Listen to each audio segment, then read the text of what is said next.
I also don't see it right now either. I think they have some established stars in that women's division that they should be moving towards rather than the Nyla Rose and the Big Swole at this point. But that's just me.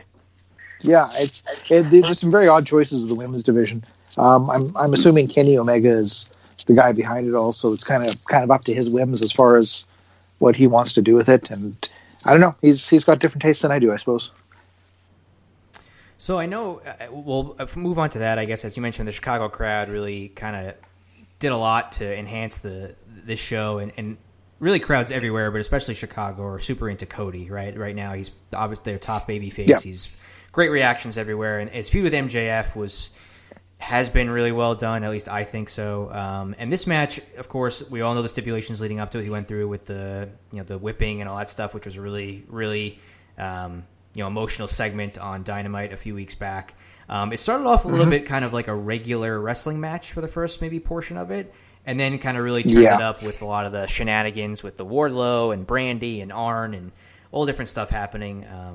Obviously MJF got busted open or whatever he did, where he was covered in blood for a little while. And Cody got some revenge during the match, but ultimately, lost with the diamond ring, I guess, shot to the face. So what do you think of the match overall? For a first match in what I'm assuming is going to be a series of matches between these guys, how did you think, I guess, just the overall start of it was? And do you think that they kind of, had like a solid match and they're going to build on it from here, I guess, in terms of the direction of the angle? I thought it was solid. The more I'm thinking about it, it would have been hard to go anywhere if they just came in and did the big crazy brawl and blew it off and had Cody win. Because they want to go for a while with it, so it is kind of a good thing that they did it that way. I will say the beginning of the match was kind of, for two guys who hate each other so much, it was a little bit too slow. It was they just kind of had a normal wrestling match where they did normal wrestling stuff, and I kept waiting for it to bust out into the blood and the whipping and the craziness and all that. I think I almost would have been okay if they had done a shorter match and they just jumped right to that and had it just been a crazy out of control brawl. And in fact, I think it would have been an acceptable point to have a DQ.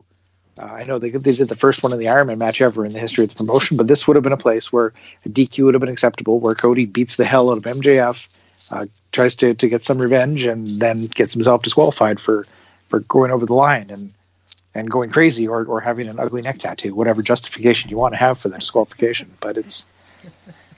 Are we going to talk about the neck tattoo, or do we want to just move on? Because people on my blog won't shut up about it for the last 3 days. Well, so Mike, and I'm getting heat for posting emails about it because people are like, stop posting emails about it, and I'm like, well, people keep sending me emails about it. What do you want me to do? So, yeah, okay, let's talk about the neck tattoo. So Mike here is our tattoo expert on the show. He has many tattoos on his. So I'm going to defer to you, Mike, in terms of your thoughts on the neck tattoo and the placement of said tattoo on Cody.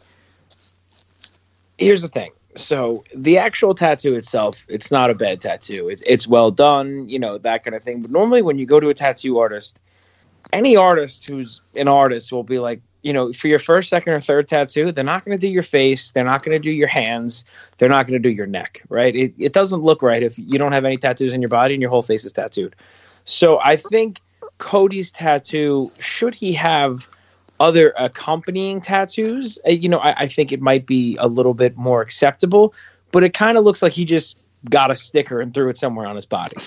And I think that's the problem. It looks so out of place on a guy that could probably play Captain America that it sticks out like a sore thumb. I hope he adds to it. He can go down the arm, he can go down his back and chest, and it would look a lot better. But right now, it just looks it looks like you were creating a wrestler on like No Mercy for Nintendo 64, and you threw a tattoo on it somewhere. Yeah, exactly.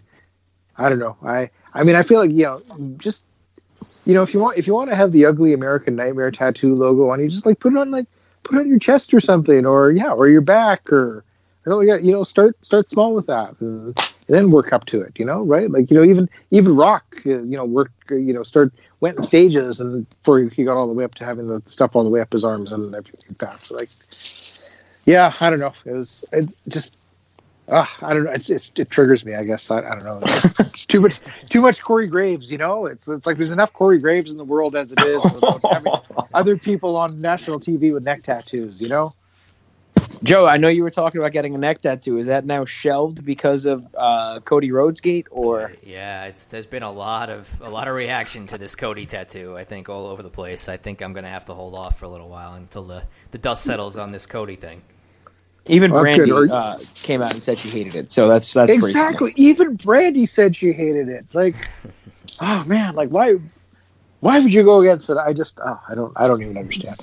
Hopefully, he buys a lot of He's a millionaire now, so he can afford a lot of burner phones if he decides to become a meth dealer afterwards. Anyway, so he's said it. He's good. Oh, that's brutal. Two more just quick questions on Cody. This match in particular. One, do you think it's inevitable that Arn Anderson is going to turn on Cody at some point during this feud? That'd be pretty awesome if he did. I feel like Arn Anderson managing like MJF and Warlord that would work really well. I apparently they don't get along very much in real life anymore, but I'd really like to see him do something else with Tully Blanchard as well. I think if find some way to get Tully Blanchard involved into this, maybe actually move Tully from Sean Spears over to MJF. You can have a whole like Tully and Arn thing going in there, and then they can inevitably all turn on Cody, and it'll be glorious, and they can stretch that out for another couple of months then on there and there. But yeah, I think there's just too much history. They made subtle little reference to it too many times to not have it pay off with Arn once again having betraying the Rhodes family like he is so wont to do. And I guess the other question, just from a selfish perspective, because Mike and I are going to be in Newark for Dynamite in a few weeks, which is where they're having their War Games. That's not called War Games match. Blood and guts. Yeah. So what do you think is going to be? Mike and I were talking the other day about who we thought was going to be in that match, if it was going to be something with the Inner Circle, or do we think it's going to be Cody related? Do you have any thoughts or insight as to what you think they're going to do for the teams in that match? I don't have any insight, but I think probably the Elite versus the Inner Circle is a pretty safe bet. Maybe like Jericho and his guys against like Hangman and Kenny and the Bucks, possibly, which would be a prime position for Hangman to turn if they're going to go that route. But yeah, I don't know. There's the nice thing is that they do have lots of people who hate each other, so you can throw many different combinations in there. Maybe like Moxley and a team of guys against Jericho and a team of guys. That could work as well. I'm not sure who'd be teaming up with Moxley at this point because he doesn't really do friends very well, it doesn't seem like. But it seems like him and Darby Allin are teaming up tomorrow night. And I think Darby Allin's a guy that, regardless of how, you have to get him in that quote unquote War Games match. I think he would add a ton to it, and I can only imagine what he would do. Yeah, I'd be worried he'd kill himself, to be honest, in there. But yeah, that's the thing. Like I said, they have lots of different interchangeable pieces that they can put in there, and pretty much anybody that they throw in there is going to work well in there. Which is one of the great things about the promotion is they have so many tools in the toolbox. For sure. So next on the card, to quote I think the great Gorilla Monsoon, a main event anywhere in the country is Pac versus Orange Cassidy. Orange Cassidy's first singles match in AEW. And again, admittedly, I don't have a ton of familiarity with Orange Cassidy prior to AEW, other than maybe watching some stuff on YouTube. So I know leading up to the show, I was reading a lot of your stuff on your blog about how much we were going to be wowed by this particular this match and what Orange Cassidy could do, and I don't think that he disappointed at all. No, he did not. This match was really fun. I think Pac winning I think is the right call. I don't know if you agree with that, but I think that just Orange Cassidy doing his thing for 15 minutes or whatever it was in the ring was like super impressive, and of course the crowd is super into him right now. Exactly. Yeah.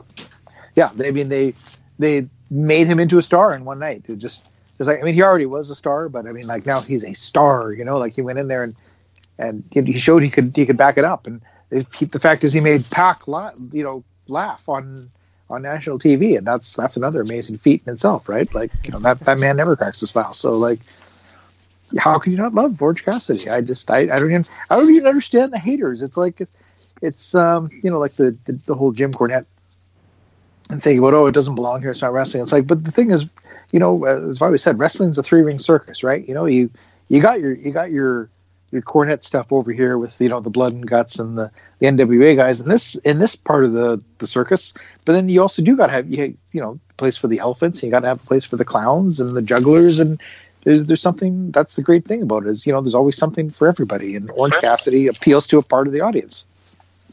Jim Cornette was also in professional wrestling matches where they ripped his pants off. So exactly. I think Cornette keeps his mouth shut, and his selective memory is really getting embarrassing in his old age. Unfortunately, it is. Yes, we know how Cornette ended up. Unfortunately, so yeah. And I will say, one of them you mentioned earlier, the spot in the tag match that kind of made you leap out of the chair when Orange Cassidy busted out a Superman punch. I was losing it during the course of the match. I did not expect that at all. Yeah, from his pocket. I was not expecting that at all. So this was a lot of fun. I'm sure it'll probably be wise for them to kind of keep his singles matches special, I suppose, going forward. Yeah.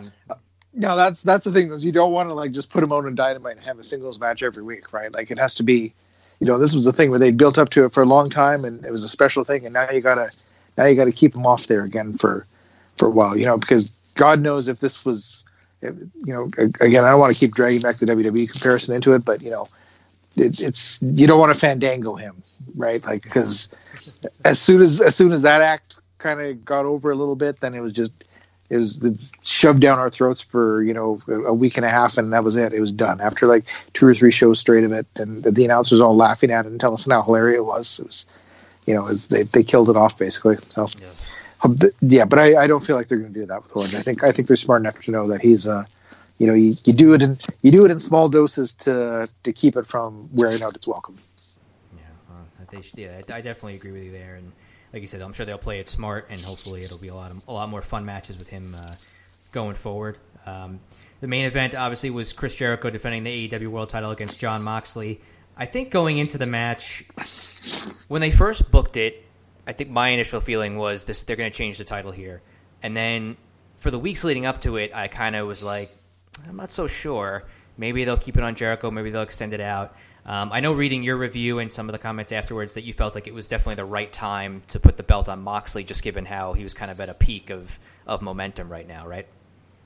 Right. It was it's such a touchy one because it was the right time to put it on Moxley, but it was also not the right time to take it off Jericho necessarily.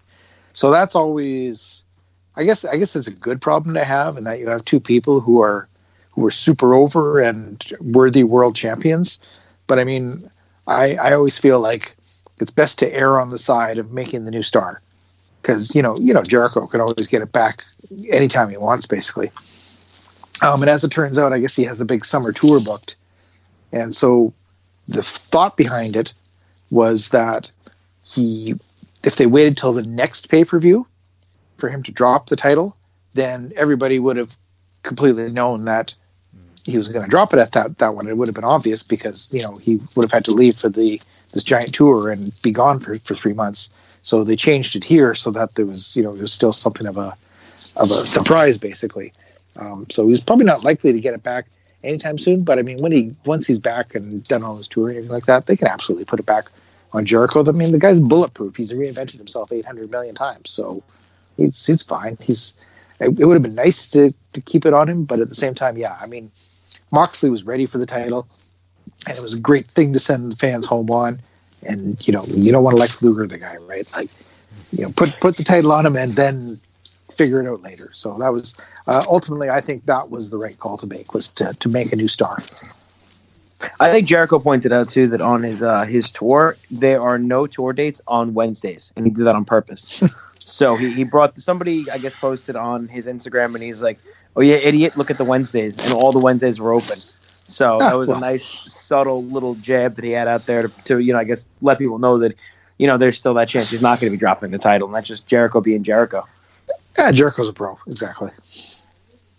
So I guess, in terms of what's next for Moxley, do you think that they'll maybe just do a rematch with Jericho before he goes on the tour, or do you think it's just the long game is maybe either Omega or Page in terms of a singles feud to change the belt again, maybe later this year or even next year? Well, I mean, the great thing is that Moxley doesn't get along with people, so there's so many different options that you can go with. They did the post-match, the post-show press conference where he was actually calling out Cody, for example. Cody's obviously not going to get a title shot anytime soon after losing to MJF, but I mean, he basically